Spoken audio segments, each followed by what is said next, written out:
introducing you the need for the Safety First app, which connects you and your loved ones in an emergency situation. Now, since it's a need, why is it a need? There are over 800,000 children that go missing each and every year. Although it's a big number, everyone can relate, every parent, to the fear that it brings. Almost missing a child. You're not able to locate a child in an emergency situation. This is a huge, huge thing that parents fear. And sharing location simply isn't attractive in this day and age. Of course, to a teenager, no one wants to be constantly monitored 24/7. So, the solution. A Safety First app is an app that bridges the gap between privacy and safety, allowing users to not have your location all the time, but access it in emergency situations. It has 3 primary functions to contact connections and to stay safe. And of course, at any point whatsoever in the app, you can swipe up to call police. Now, this is a good layout. I mean, slight one. It has, if I can, the locate feature right here. This gives you the ability to pinpoint exactly where a connection is. Connection is what I call your loved ones, and how far they are away from you. So this person used the locate feature to see where Sydney Graham at the top, 22 miles away, 4503 Cross Campus Drive, and of course they're immediately displayed on the side. Now the shield, this is the save feature, allowing you to click the shield, who you want to send a pop-up message to, and on the right is displayed. Sydney Graham is worried about you. Are you safe? Very simple, yes or no. And finally, the middle button, the panic button, allows you, the user, to send out your location to all of your connections if you feel unsafe in your environment. So, what's the market size like? We've estimated that 255 million users could benefit from using our app. 70.7 million currently have a safety app like this, or not like this, but are currently using a safety app. That leaves 184.3 million potential users. To put that in perspective, the brown is the total market. The blue is the market that is currently being used, and the orange, yellow, that's how much room that we have to grow and to attack our market, which is 72% actually of the remaining available market. Our business model is very simple. It's subscription-based. You get your first month free. After that, it's $1.99 per month with a free connection. Each additional connection is 99 cents extra. And really, who wouldn't pay a couple dollars to know that their loved one, their child, is safe? To put it in perspective, if you skipped a morning coffee, simply you and 3 loved ones can have reassurance of safety for an entire month. Our prospective customers, of course, are our parents. We target primarily to parents, although we have a broader range. But this is right now what we want to focus on. We use social media, schools, awareness agencies, grocery stores, mommy blogs, and so forth. We'd like to capture 0.05% of the market. That is half of 1% of the available market, which we believe we can easily capture in 1 year. That would yield a return of $3.6 million. So, like I said before, there are people currently using a safety app, but why are we different? Why are we special than the people using a safety app? Well, we have a very clean layout, like you saw before. It has 3 buttons and your contacts neatly displayed on, and really, if you're a parent and if you're in a panic situation, you want to have an easy layout. You don't want to be swiping through screens, scrolling through other options. You want to be able to click what you want to do, who you want to help or know they're safe, and get on with it. We have unique safety features. One of our features, the Safe button, is actually new to the app market, to the App Store whatsoever. No one utilizes this feature. This is the pop-up button that allows you to block your phone until someone else, until that person replies, which is really cool because it pretty much tells your connection, hey, I'm important, I'm worried about you, you need to respond back to me. And of course, we don't infringe on your child's privacy. This makes us largely different from our competitors.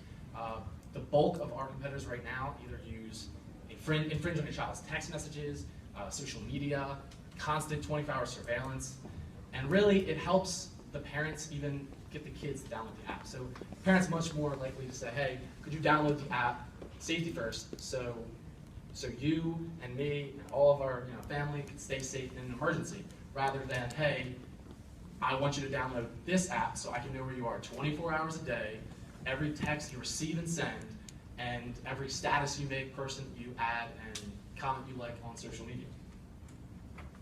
So currently, to make this happen, I'm working with Dynamia, an app developing agency with over 16 years of experience. They've been through the ups, they've been through the downs. They know how to make an app like this develop, and they can, through them, we can save lives.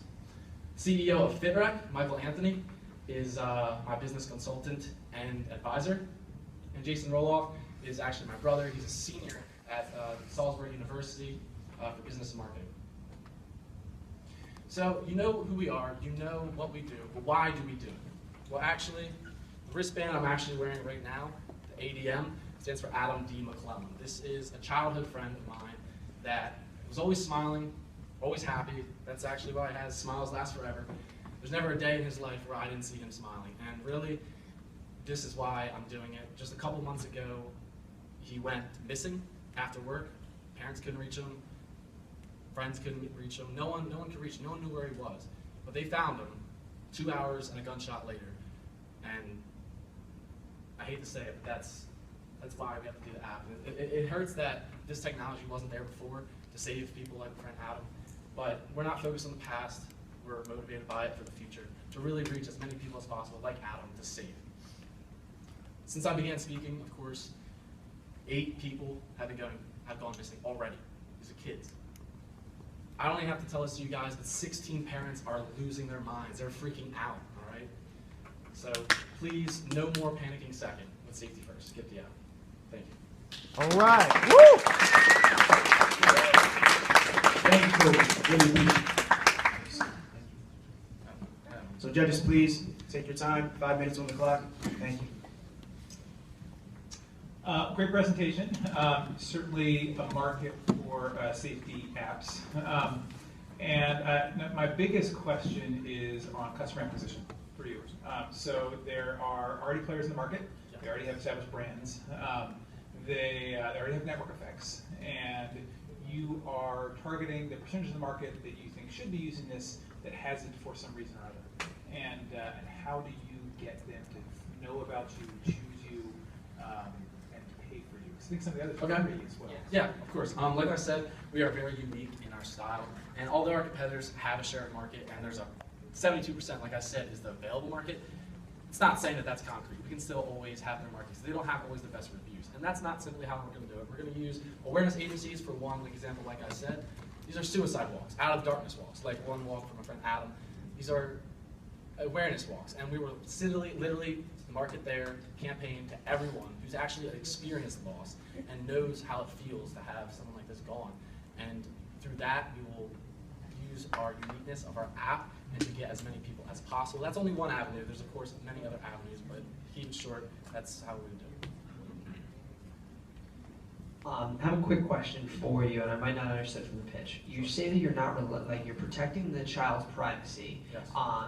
But you're using their GPS constantly, right? Your parent will be able to open the app and see that their child is wherever they are, right? Or so it's not all the time, but need be.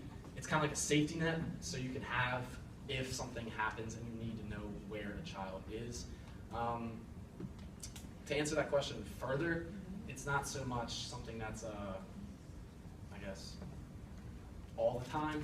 It's permission-based. So after you send a location, or after you request someone after downloading the app, you request them to be on your subscription, you would click the button to locate them. This would send a message to them, knowing that they are being tracked and that so-and-so is worried about them. So there's not so much where you're infringing on their privacy. It's I'm genuinely concerned. Where are you? Mm-hmm. In that same aspect, then why wouldn't it just be a phone call? You know, like if it's not tracking all the time, then what's the chance that they're just not going to answer that message rather than if I'm a worried parent, I open the app, all right, I'm comfortable that my child is at school right now, right? That's if it's always tracking. But if it's not, I'm just trying to think of the alternatives that a parent would do. Of course. Well, I can say this personally. I've been out. I didn't answer my phone. My phone's in my pocket. And I get one text, 11:58. Hey, did you make it there on time? Are you okay? 12:01, all caps, hello, triple question mark. Not always do people have their phone on them and are able to call and really respond to their parents or their loved ones. The communication is not there always, and that's the side that is. But why would that be different if your app was there? Because it's another message that they would see if I don't hear my phone to begin with. And by the way, this is like, I do think there's a market here. I think there's a lot of people playing it. I think there's some pivots you could make. But I just think that through a little bit more. Can I address that actually? Yeah, sure. Okay, so what we didn't address now, because I only have 5 minutes speech, but what we plan on moving forward is more technology, and that's actually part of it. We would like to place, similar to how iCloud has a ping that goes off if you find my iPhone, we'd like to have that in emergency situations. So you can locate someone, and really their phone will go off, despite it being on silent, despite they're not paying attention. It will go off loud, just like Find My iPhone does, and that's in my way. Yeah. Have you looked into Life 360? I have. They're actually, that 70.7 million statistic from before, they have about 50 million. So they're a huge market, but They have about there's a difference. 180 million users, just to let you know. Not in a bad way. I think Yeah. there's a different way to spin this. But yeah, and they're a free model too, which he was kind of alluding to. Just look into some competitors in the space and look if there's a different spin on it that I think could work that maybe the competitors are missing, because I've thought about it before. Thank you. And one big thing from like 360, the person that you're connected with, like your son, your daughter, they choose when they want to share your location.